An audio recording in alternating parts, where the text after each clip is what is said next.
Hey guys, it's Short Devil here and welcome to my longsword tutorial. In this video I will be talking about the mechanics of the weapon, combos, Wirebug attacks, switch skills and armor skills that I would recommend to use along with this weapon. For the beginning of the video I will be using the base longsword, meaning that I won't be touching any of the switch skills until later on in the video. So let's begin. Let's talk about the main mechanic. The main mechanic of this weapon relies on the spirit gauge. Performing attacks on a monster will allow you to fill up the spirit gauge with energy. With enough energy, you are able to perform a combo where the final attack will level up the gauge. Additionally, there are some other ways to perform the final attack or level up the gauge. Going to the highest gauge level increases the damage of the longsword. There is 3 levels of the spirit gauge, white being the weakest, yellow being the one that sits in between, and red being the strongest. Basically, longsword players aim to level up the spirit gauge to the highest level in order to deal high consistent damage. That is the mechanic of this weapon. Just keep an eye out on the spirit gauge because any energy built up in the gauge will disappear after some time. The spirit gauge levels will also deplete after time has passed or when you perform some attacks. Now, let's move on and talk about your openers. And for those who don't know what openers are, they are basically your attacks that you would do when your weapon is sheathed. Moving your character and pressing X will allow you to do the overhead slash. Now I know it's not called the overhead slash, but it's pretty much the same thing. Pressing ZR will allow you to do the Spirit Blade Slash. I will go a bit more into detail about the Spirit Blade Slash later on in the video. Jumping off ledges or other things will do the same attack when pressing X. However, there is a slight difference when pressing ZR. With no level present on the Spirit Gauge, the Spirit Blade Slash will perform 1 hit. If the gauge is white or yellow, then 2 hits will be performed. Finally, if it is red, this attack will hit 3 times. Those are your opening attacks. Now, let's actually move on to some combos. With your weapon unsheathed, you can spam either X or A buttons for an infinite combo. At the start, pressing X will do the step slash. After that, spamming X will loop into overhead slash, thrust, rising slash, and back to overhead slash. Whereas spamming A will loop with a thrust and rising slash attacks. Additionally, you can alternate between X or A buttons, so you can basically press in any combination involving the X or A buttons. There are some things to take note of with these attacks. After any thrust attack, the next X or A button will be a rising slash attack. However, after any rising slash attack, if you press A, it will go into a thrust. Whereas if you were to press X, this will go into an overhead slash. There is a difference between the overhead slash and the thrust attack. Obviously, the attack animation is different. The overhead slash hits vertically and the thrust is basically a poke. But there is a bit more to it than just that. The overhead slash gives more energy and has more damage, but it has a slower animation. Whereas the thrust gives lower energy and less damage, but the animation is much faster. Now you might be thinking that the obvious choice would be to use the overhead slash, but later on in the video I will tell you why it might be better to go for the thrust. Anyways, those are your basic X or A attacks. They are just there to quickly give you energy. Now let's actually use the energy. Pressing ZR will do the Spirit Blade 1 attack. Pressing ZR 4 times in a row will do the Spirit Blade combo. However, you must have energy in the gauge in order for you to perform the full combo. If you do not have enough energy within the spirit gauge, you might not be able to perform the full Spirit Blade combo.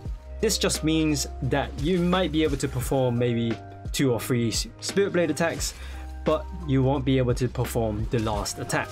These Spirit Blade attacks have natural mind's eye, meaning that the attacks will never bounce off hard parts of a monster. On the last attack of the combo, is the Spirit Round Slash. This single attack is used to level up the gauge. If you somehow miss the Spirit Round Slash, then you will not level up the gauge at all. Pressing the 4 ZR buttons can be kinda long, especially if the monster is aggressive, which is why there are some other ways of quickly performing the Spirit Round Slash. One of the ways is by jumping off a ledge and pressing the ZR button. This replaces the Spirit Blade 1 attack, which is good because the Spirit Blade 1 attack animation is slow compared to this attack. After jumping off a ledge and pressing the ZR, pressing ZR 3 more times will allow you to do the Spirit Blade combo. Another way is to input a Fade Slash at the beginning of the Spirit Blade combo. Pressing X and A will allow you to do this attack.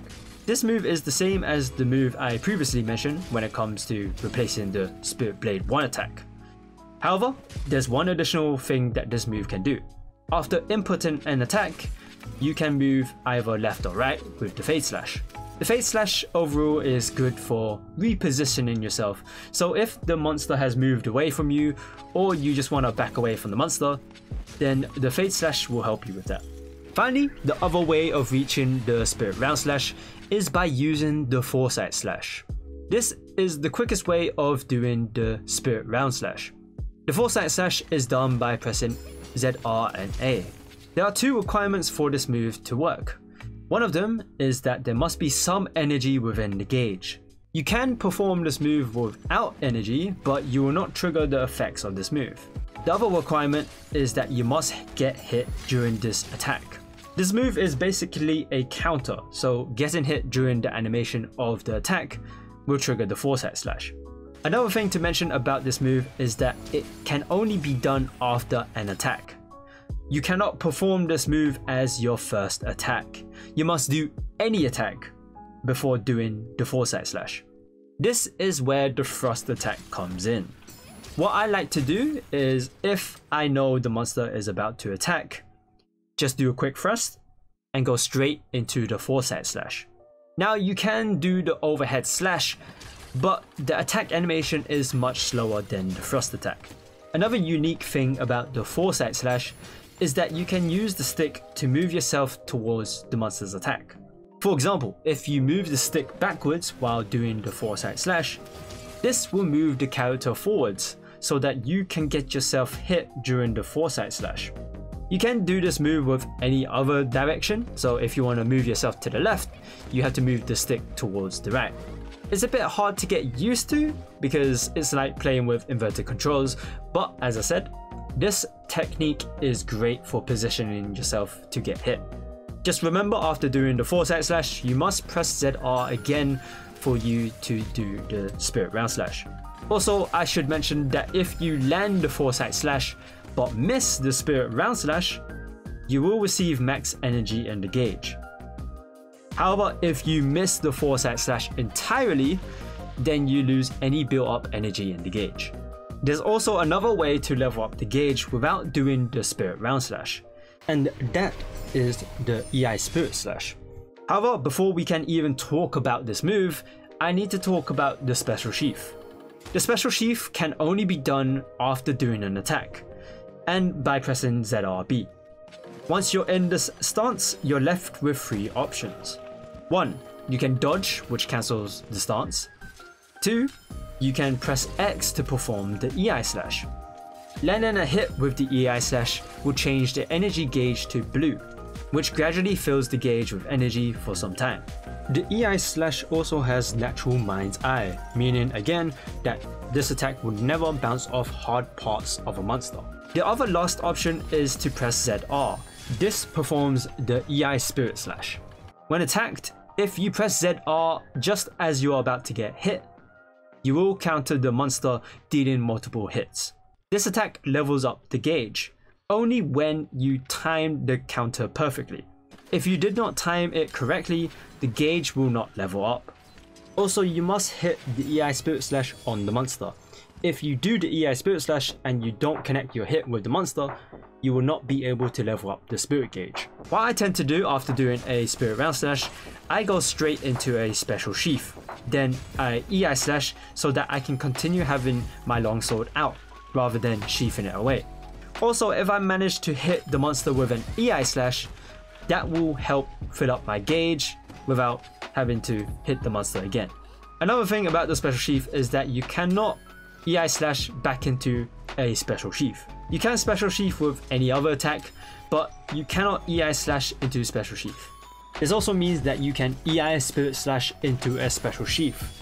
However, I have learned that you can only do this if you have countered an attack perfectly. If you try to special sheath after a failed Iai Spirit Slash, you will not be able to perform a special sheath. Another great thing about the special sheath is that it can allow you to change the way your character is facing.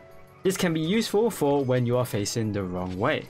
For example, if the monster is somehow behind you, but you already started attacking in front of you, all you need to do is use the special sheath and move the left stick in the direction that you want to face.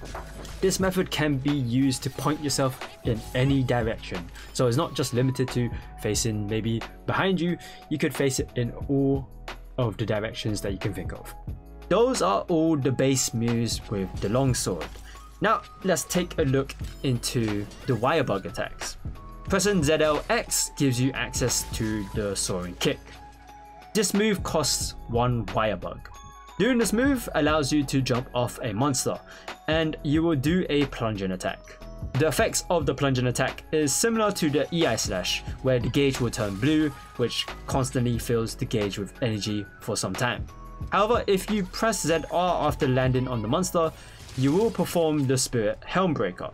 You must have at least 1 level of the Spirit gauge for you to do this attack.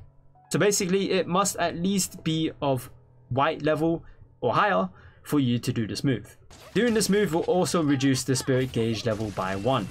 This just means that you're gonna have to do those attacks again to level up the Spirit gauge. The unique thing about the Spirit Helmbreaker is that you can change the angle of where you're facing. So once you've jumped up, you could even face the character backwards so that you can hit a different part of the monster. The other Wirebug move is the Serene Pose. This costs 2 Wirebugs. This is done by pressing ZL and A. This is basically another counter attack, which also reduces the Spirit gauge by 1. Once you are in the stance, you cannot move or dodge to cancel out of this attack. This can be a problem when you mistime the counter because you have no way out of this attack. Those were the Wirebug attacks. Let's move on to the switch skills. Slot 1 gives you access to the drawn double slash. This replaces your draw attack, the step slash. This attack allows you to bypass a monster's attack so that you won't get interrupted while doing this move. However, you can still get hurt while doing this move, and you will need perfect timing to bypass those attacks. This attack also gives a lot of energy to the gauge, and it shortens the Spirit Slash combo. Slot 2 gives you the Spirit Reckoning combo. This replaces the Spirit Slash combo, so any ZR attack is replaced with these attacks. This combo has more damage than the Spirit Slash combo, and it also gives access to 2 new moves. These moves are the Dividing Slash and the Spirit Reckoning attack. The Dividing Slash allows you to close the distance before the final attack. This is easily done by inputting a direction with the Dividing Slash attack. However, using this move to close the distance can make the duration of the combo a bit long. So I would say to choose either to input a direction or not. The Spirit Reckoning attack is a vertical attack hitting both in front and behind you. Unlike the Spirit Round Slash, this move does not sheath your weapon at the end. Finally, the third slot will give you the Silkbind Sakura Slash. This replaces the Soaring Kick Wirebug attack. This is a horizontal attack that causes multiple hits when you land the attack, and it raises the Spirit gauge level by 1. Now, which of these skills would I recommend? Before I talk about that, let me say that you can use any of these skills. There is no specific skill that you should definitely go for. You can make any switch skill work. Personally, for me, I would go for the drawn double slash because it feels like an additional move and you still keep the overhead slash, so it's not much of a difference. For the second slot, I would go for the Spirit Reckoning combo, only because I've gotten bored of the Spirit Blade combo. This combo is more for people that has already gotten used to the Spirit Blade combo. If you're new to the longsword, I would stick to the Spirit Blade combo until you're comfortable enough to move on. The third slot, I would keep the Soaring Kick.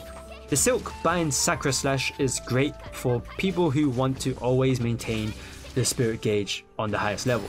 However, you do lose out on the damage when you don't have the Spirit Helmbreaker attack. Also, I personally just like the Spirit Helmbreaker. It just feels so satisfying to nail that attack. That's just me.